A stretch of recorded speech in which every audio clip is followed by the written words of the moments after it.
Everyone, and welcome to this week's Hoop Doctor show. So today, as usual, it's new, but it is usual now. I'm going to start with a little song on the ukulele and a little hoop ukulele trick, and then I'm going to go through how to do that. So let me just back up here. If you're turning up either on, 1 minute, just going to turn my light on. If you're turning up on Facebook or on YouTube, if you can give me a little shout to say that you're there, that would be great. Just to put a little comment on and say hello, Emma. If you have any questions for today, that is also appropriate. And today I'm going to sing you a little song. And I thought today we could work on a very classic no hands hoop trick, which is foot hooping tricks. So probably the easiest one to play ukulele with is this turned over one. So hi people that are turning up, I'm just seeing. So I'm just going to sing you a little song. I'm not sure how it's going to go while I'm like this, but we'll see. Sweet stars shining bright above you. Night breezes seem to whisper I love you. Birds singing in the sycamore tree. Dream a little dream of me. Okay, we're going to turn over. Da, da, da, da, da, da. Da, da, da, da, da, da, da, da, da. And in your dreams, whatever they'll be, dream a little dream of me. Okay, so basically, what we're going to do at the beginning is we're going to do some foot hooping, just because, why not? I'm going to fail on that just because I've got a ukulele in my hands. No, it's not true. So I'd like to teach you at the beginning, while I'm waiting for a few questions, a little bit of foot hooping. Just because foot hooping is a great thing to use when you have a ukulele in your hand, or maybe you're playing a melodica, or maybe drinking a cup of tea or reading a book. But foot hooping is a really nice thing to be able to do while you're doing that. So when you're doing foot hooping, I have a couple of options for foot hooping starts that I really like. Start number one was taught to me by the lovely Claire, who's currently in Tasmania, and hopefully you can see my feet. And what you're going to do is you can put the left foot on the hoop. You're going to have the hoop in your fingertips here. The other foot comes around the back, hooks in from behind, and pushes. You're going to want to be doing your foot hooping on this part of your foot. Concentrate on that. I know it seems sort of that this part would make more sense, but this is where you have more rotation. So think about the ball of your foot, not the middle of your foot.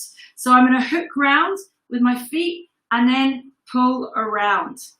If you want to start on the other side, I'm going to be right foot this time. On the ball of my foot with my toe pointed, I'm going to bring my left foot over, hook with my toes, and push back. And if you can see, I can either do the rotation with my foot like this, or I can keep my legs straight and do the rotation more from my hip. Either or, doesn't really matter. So when you're trying to turn around with your hoop on your foot, I am going to show you left foot pushing to the right. So this is this way. What you want to do is keep your toe pointing upwards. So the rotation comes from the knee first. So what happens is, if I think about keeping my toe pointing upwards, my knee is turning around and my toe is pointing upwards. So the key, guys, is to think about bending your leg more, because what happens as you turn is your foot goes down like this. So the foot will fall off. So you've really got to think about the rotation coming from your knee and keeping that toe like this, okay? So if you notice, so if I lead with my chest like this, what happens is my leg gets left behind and my toe goes there. So think about leading with your hips. So I'm leading with my left hip in this position. I'm going to come around, and when I get to this point, for me to be able to keep my leg straight, unless you've got mutant flexibility, you're gonna have to bend your leg to come down, and then your foot is gonna come down, and then the motion is like this. Okay, so diddly-dee. So I'm gonna turn my knee, and it's this point that tends to get people. You need to make sure that toe is still pointed upwards. So then we're in this position here. Another option for getting into this position once you have it. So when I first started doing this, something that I did a lot of was actually just putting it on my foot at the back, because as is normal, learning the end position is actually really important. So if I spin, so I'm going to spin the way that I want the hoop to go. So that's going to be to the left, looks like to the right when you're looking up. And then if you lie on your side, and well, try and lie on your stomach almost, and put your foot in from the back, you can kind of practice like this part of it. I do think that's quite difficult though. Another option, which I really like, for those of you that are quite strong on the leg at the back, is if you have your non-hooping leg underneath and your right hooping leg on top. I'm going to come back a little bit. So this one here, and then I put the hoop on this foot. And what I'm going to do is similar to a foot pass. I'm going to swing my leg around, and my leg is going to do this. My foot is going to do this. It's going to come round and hook in. So I stretch out first, round and in. Okay, so this is another option for getting into this position. How do I get out of this position, you may say? So one thing is you can turn back around, and then you're in here. And another nice way of coming in and off the foot is to basically use your hand. So you're gonna, this is the same hand, same foot, which I don't really like, if I'm perfectly honest.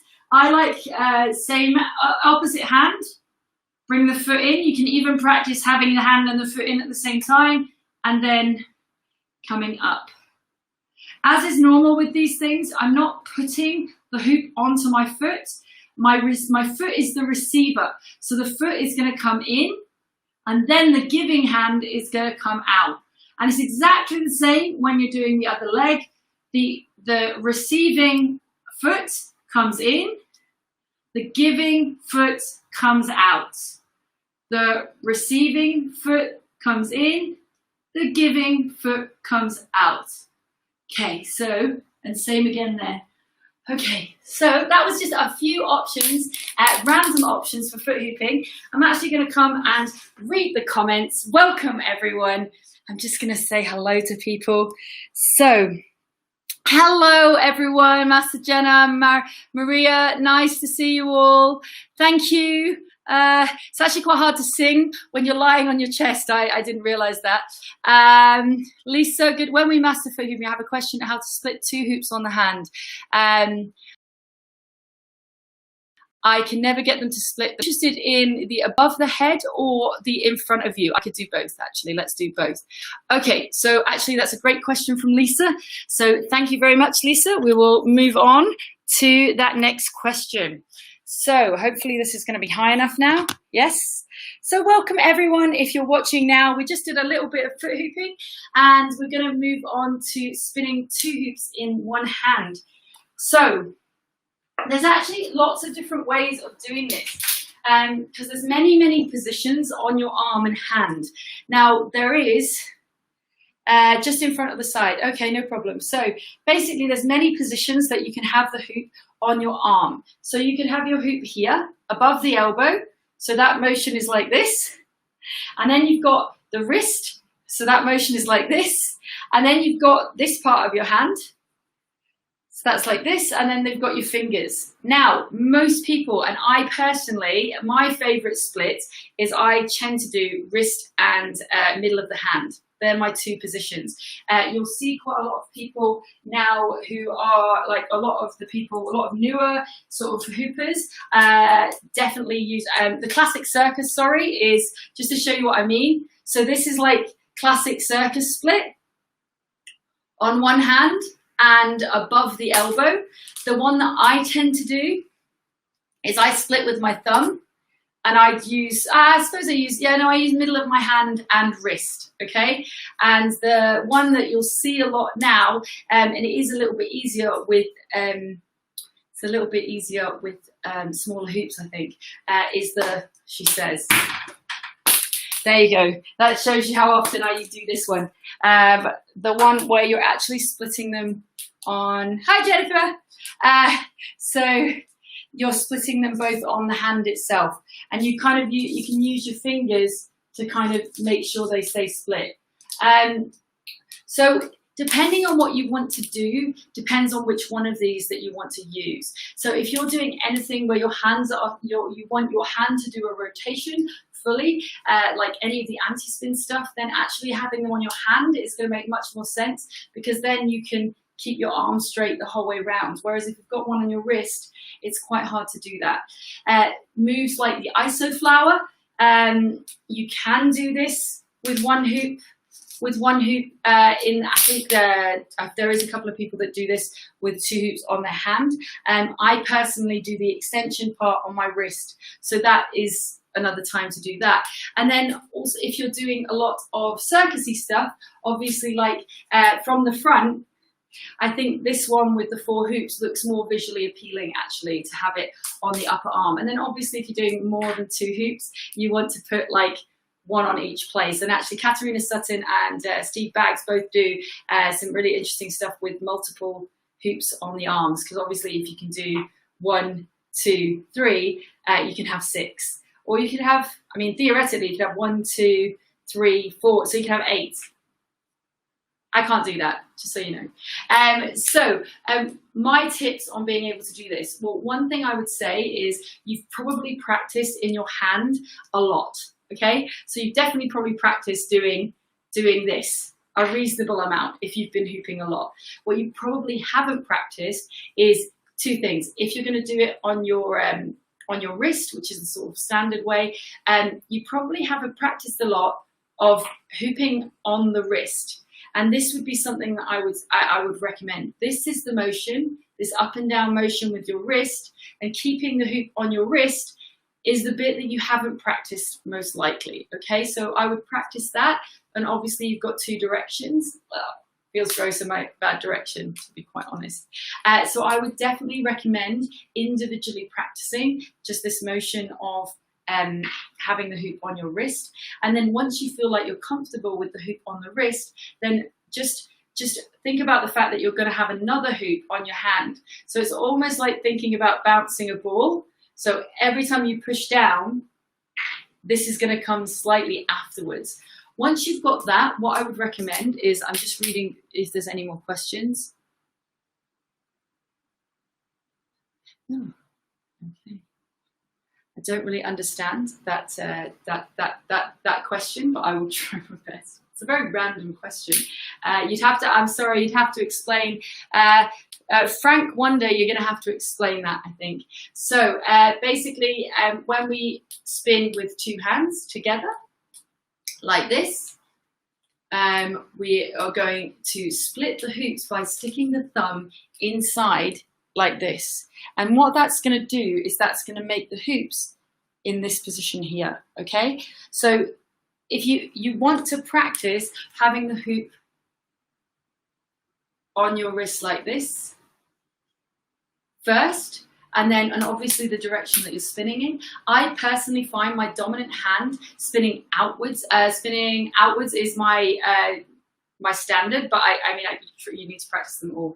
And so if you have the hoops high at the beginning and you start them spinning together, and I've got them both on my hand, and then I'm going to try and split them by pushing my thumb into the hoop like this. And what you're going to feel is it's actually not push, push, push, push. It's more like circle, circle, circle, circle. But you'll feel that with the motion. Yep, no problem. And Maria, I will get onto that in a second. So from here, I'm going to push my thumb in. And then at first they're going to be going at the same time. I'm going to show you this from the side. So from this position here, I'm going to put my thumb in.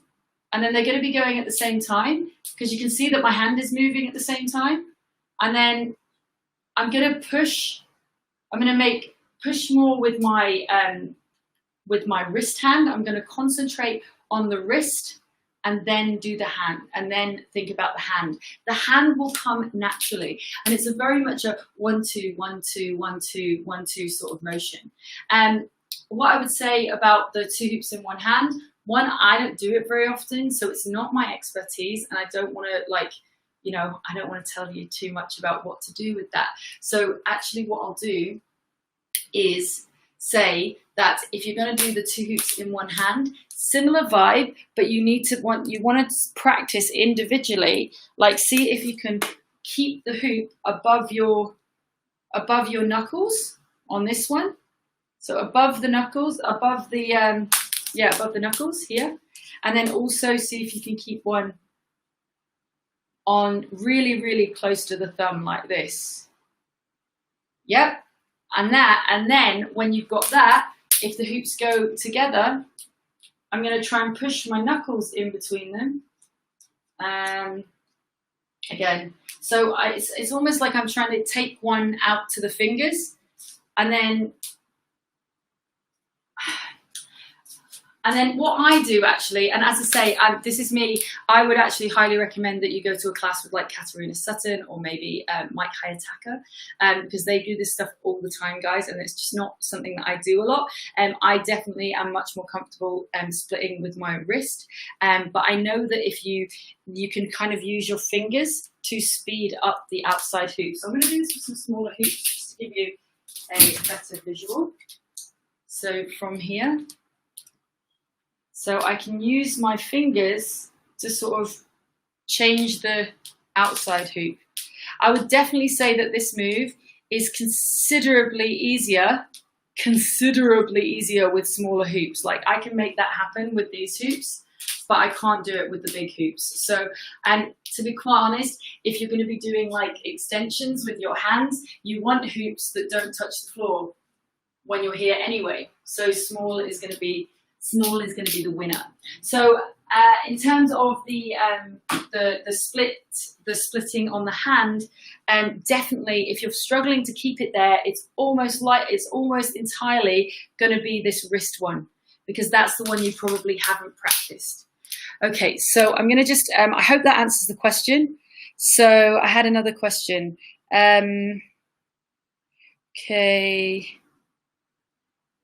Okay, so knee hooping back up to the stomach. I think we actually talked about this last week, but I will do it again because it can't harm. So when you're doing it, one, I would practice with a hoop with tape on it. I'm going to do it with my with a hoop without tape on it, but a bigger hoop with tape on it is probably going to make it a lot easier. So when you're knee hooping, let me see, horizontal barrel roll style hooping. I'm just checking. Any tips? Awesome. Yeah, smaller hoops is a winner. Sorry, I'm just reading my comments. Jenna, I'm like reading that. I'm like, little flippy hand switch thing where you have 2 hoops and under grip, and you bring them downwards and sort of let go and switch. Yeah, Jenna, I don't know what you're talking about, unfortunately. Maybe you could get me a code, like if you can find me doing it on a video, maybe I can, like, you can send me the code of the time code of where it is. I'll have a little think about what I think that is. On body horizontal, I think you mean, do you mean this sort of, is it Jennifer? Do you mean this stuff? Basically, I think you're meaning this stuff. But anyway, yes, so we wanted knees though. I'm just going to do that one quickly first. Oh yeah, okay, well, I'll do it again. Why not? Can't harm. Everyone wants to learn this, so it's like a good thing to learn. So if you're doing knees, it's a bit dependent on what type of knees hooping you do, whether you use one knee in front, other knee in front, or you do both legs together.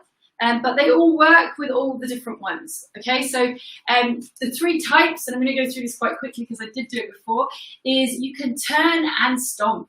So what you're going to do is you're going to turn and march, okay? So turn and march. So the march starts actually when the hoop hits the, for me, if I'm going to the left, it'll be the right leg.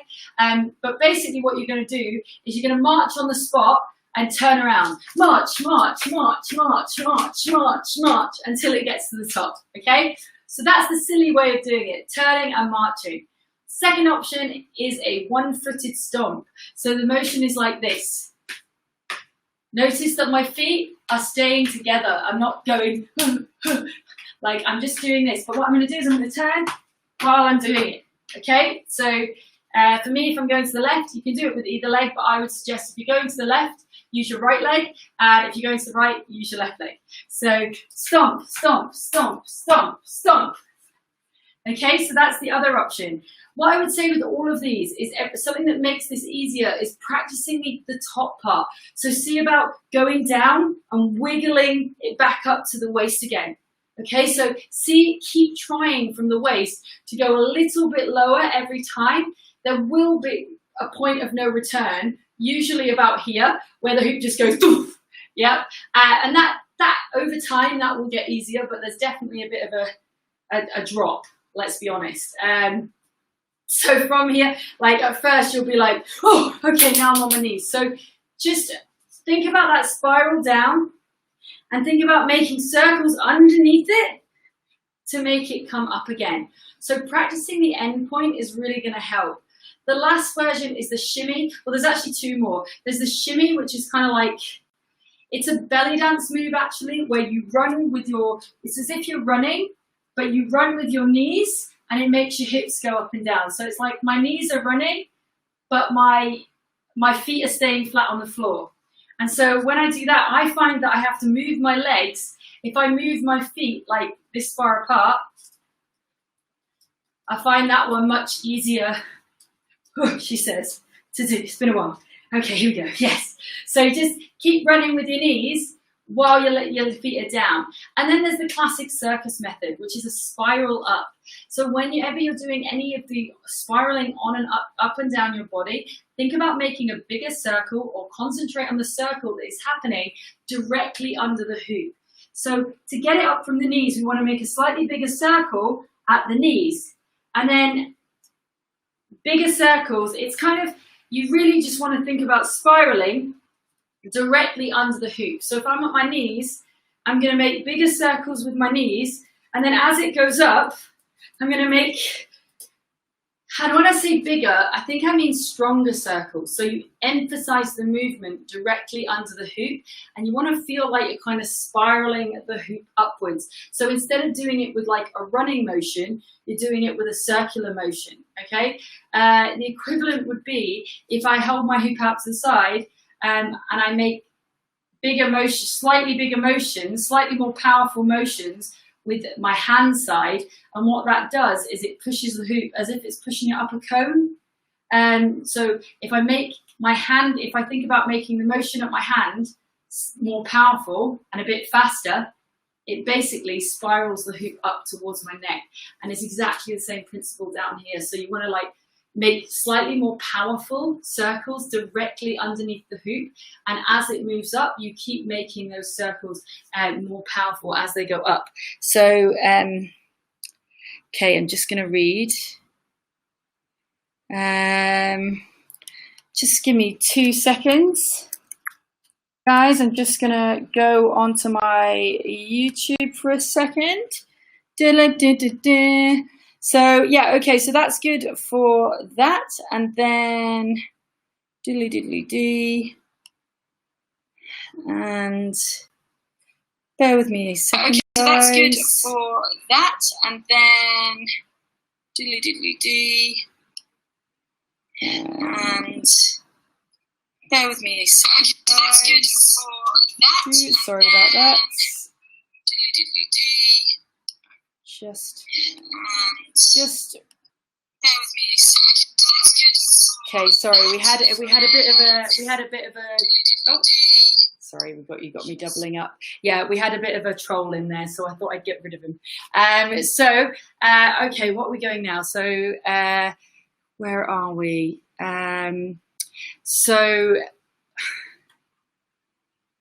Okay, where are we here? So, someone asked me about horizontal. Okay, so I'm gonna answer 2 more questions here, and then guys, what I'm gonna do is I'm actually gonna move to to what's it called, Instagram Live, just for the last like 20 minutes, because I want to see the difference in the platforms and see how that works. Okay, so if you find, so I'm going to cover some tips on horizontal, and I'm also going to cover some tips on bringing the leg out and bringing the leg back in. I'll do those two things here, and then I'm going to move over to Instagram Live for a minute just to see the difference in the platforms, and I'll be there for about 25 minutes. So it's going to be a slightly longer show today. So if you feel like coming and joining me there, you can. Okay, I'm just gonna answer those, and then I'll answer your question as well, Sophie. So I'm gonna answer first tips for horizontal hooping. So one thing I would do is go and check out my recaps for my Zoom classes. Actually, I have the full class from last week, which was all on getting in and out of this vertical position. In terms of the actual vertical hooping itself, I will always say that you should go and contact a vertical hoop specialist like Anna Hoopalicious, or like Anna Reichenbach, or Hoopalicious, or Baxter, or one of the people that are really excellent about this. A couple of things I'd say about the vertical hooping is you're actually using similar things to what you're using when you're doing a vertical. So if I'm doing this, sorry, if you're doing horizontal. So if you're doing this, I'm using my chest to push back and forwards, but I'm also using my arms. So I'm pulling the hoop around on this side, and I'm pulling the hoop round from the back on this side. So I'm doing like a shrug on this side, and I'm going to the left, remember. So if you were going to the right, you'd be doing the shrug on your right hand. Sorry, the pull round on the right hand and the shrug on the left hand. Okay, so those motions are still in play when you are doing the vertical hooping. But the other thing that you can use while you're doing vertical hooping is actually like a bounce in the knees. And actually, you know, when I first started doing this, I would actually spend quite a lot of time, you know, like actually running, because that's quite fun. So yeah, it's oh, thanks, Jenna. I'll have a look at that. So actually using like a bouncing motion, either if you're on your waist, like if you notice, I'm actually using my I'm like making sure my back is flat, and I'm actually using my legs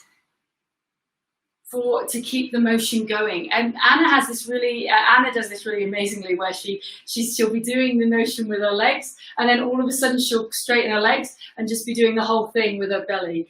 And I'm just like, yeah, okay, I can't do that. So one thing I'd say, especially when you're starting, I actually find like doing this on the neck is a good way of practicing the leg motion. And then, you know, you can try bringing your arms in and bringing it down, because actually this position here is much harder actually than the one up at the chest, because you're actually, for me anyway, because you're closer to your legs. So another thing that you can do, this is just a few tips obviously, another thing you can try is using breaks. So if you've got your hands on either side, this is specifically for chest, you could do stop, stop, stop, like this. So I'm just pushing it up to my chest and then putting my hand in the way. And I've just got two, so I've got this stop, stop, and then I could be stop, stop, you know, bounce, bounce, and see if you can get more rotations that way.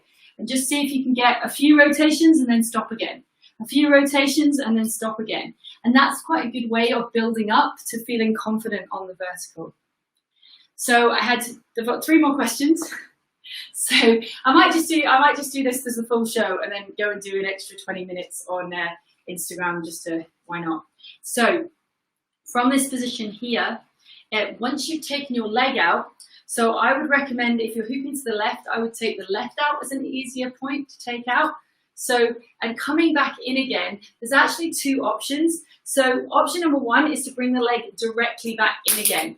The point where the hoop goes directly back in again is when the hoop is on the outside of your other leg. So when the hoop is here, like this, that's when my gap is. So I can put the leg down, and then it's going to pass onto my knees. So one thing you can do, push, is think about work it. So it's kind of when I think about when the hoop's at the back, that gives me the right timing for when to put the leg in. So at first I would just practice just shoving the leg in and seeing if you can get the leg in on time. And because actually finding the gap is like step one, okay? If you're feeling confident with that, I do a little cheat. Because I bring my leg in slightly wrong, I do this with my supporting leg. I actually lift up so that the knee rises up a bit, and then it lands a little bit higher on this leg. Absolute cheat, guys, absolute cheat. Let me see if I can show you. So from here, 1, 2. So what that does is it basically, I do a little, because I do this little rise up, it puts the hoop a little bit higher up on the leg that's coming in. It's an absolute cheat, just to say, totes cheating.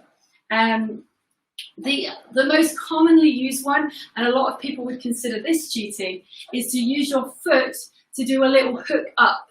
So you're going to have your foot in front, and you're going to use your foot to just do a little scoop. And that little scoop gives you enough space and enough time and it gets the timing for shoving your leg in. So I'll show you. So I've got my leg out and I go scoop in. Okay, so that's like another option for that. And obviously it's the same on the other side. So if you're taking this leg out, I would say bringing it round to the front makes it easy, she says. That was terrible. That was terrible. You see, that's what happens when I do my other side without practicing it. So I'll do it on my same side. I'll do it this way. So I take my leg out. I do whatever I want to do with that leg, blah, blah, blah. I come to the front again. And the best one, ideally, is to be able, wow, my balance is terrible. It's just to be able to put your leg straight back in again. But notice, without my little leg up, I actually can't do that. That's a bit naughty, isn't it? It's a bit naughty that I can't do that. 1 minute. I'm going to hang out with my... I've just realised I say that's a bit naughty all the time. But you know, it's because my 3-year-old, soon-to-be 3-year-old niece says it. It's a bit naughty. So now I've realised it's come into my vocabulary. So a bigger hoop gives me a bigger gap to find, actually. So it might be that if you try a bigger hoop, it'll be much, much easier. Okay, let me see. Where are we going? So, who else? Okay, so Sophie has asked me, can I flow with any music, or is there something you really like? It really depends on what you call flow. If I'm talking about, so if we're talking, sorry, we've had a bit of something coming in from next door. So if we're talking about music that I really love, like I love like psytrance and psychill and stuff like that, which, you know, slightly embarrassing for some people. But yeah, I love stuff like that. I love, actually my easiest stuff to flow to is actually really slow randomly. So I really like bands like Oh Wonder, as an example. I love Polish Ambassador for its sort of like funkiness, and like there's a lot to play with in his music. Like there's lots of like twiddles and bits to put flourishes in, and so I really like that. But really, like, if I give it enough time, I can find sort of a flow, as you would say, with most music. But sometimes it takes me a lot longer than other music. Like I've been at festivals where the music's been terrible and I'm like, right, well, I'm just going to hoop for 8 hours solid, and eventually I'm going to get into this, and I do eventually. So yeah, I don't know if that answers the question or not.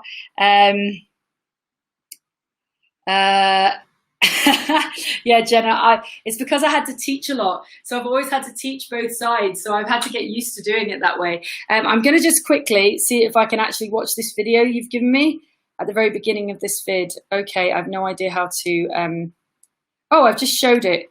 Oh wow, that's a cool little feature, isn't it? So I don't think I can. I think actually, Jenna, I'm gonna have to look at that later. Wow, I had no idea I could show the questions. That is awesome. I'm totally gonna do that next class. This is amazing. Jenna, what I'm going to do actually, so for everyone here, thank you very much for coming, and this is awesome. What I'm actually going to do is I just can't click on it, Jenna, while I'm on this thread.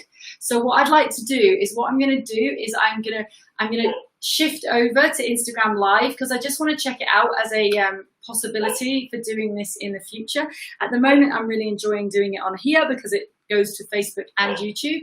I'd love your feedback on that, actually, guys, if you want to message me or let me know on Facebook.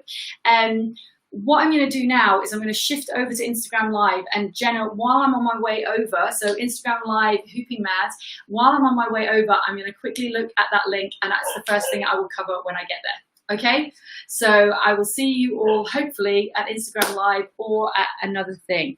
Okay, thank you everyone. See you in a bit.